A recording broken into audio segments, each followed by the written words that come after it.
अस्सलामुअलैकुम दोस्तों, कैसे हैं आप सब लोग। अल्हम्दुलिल्लाह आप सब लोग खैरियत से होंगे। तो मुझे एक बात आप लोगों से शेयर करनी थी कि ये है कि मैंने एक फैमिली में देखा था कि उनके 3 बच्चे हैं, एक लड़का और 2 लड़कियां। उन्होंने लड़के की शादी पहले की है और बहू घर में आ गई है, और उन्होंने 2 लड़कियों की शादी भी की है।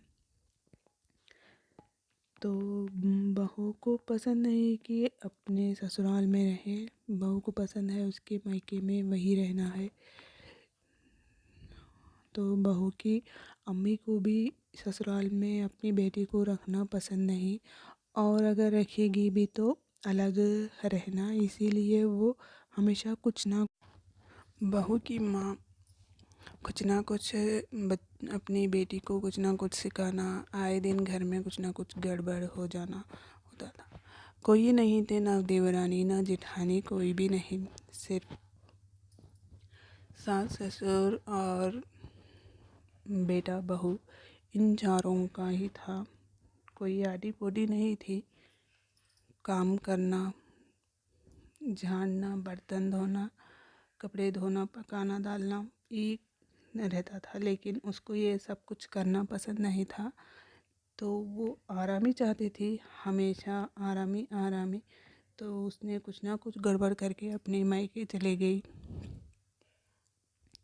जाकर अपने माँ के पास रहती थी, और उसके बाद वो बेटा अपने साथ अपने बेटे को भी ले गई, यानी कि हस्बैंड को अपने साथ ही बुला ली।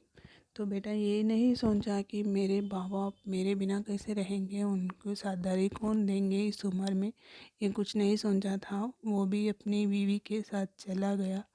फिर कुछ दिन होने के बाद फिर घर वापस आया और कहने लगा उन बूढ़े माँ बाप को, तुम लोग इस घर से निकल जाओ, मैं अकेला रहूँगा। तो माँ बाप ने कहा, हम इस वक्त इस उम्र में हम लोग कहाँ जाएंगे, हम जब तक रहेंगे ज़िंदा रहेंगे हम इसी में रहेंगे, हमारे बाद ये जो घर है ये सब आपका ही तो है।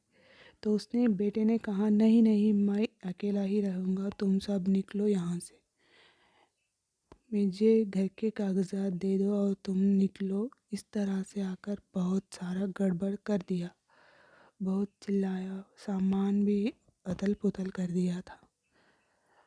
बूढ़े माँ बाप थे, कुछ नहीं कह रहे थे, सिर्फ सुन रहे थे।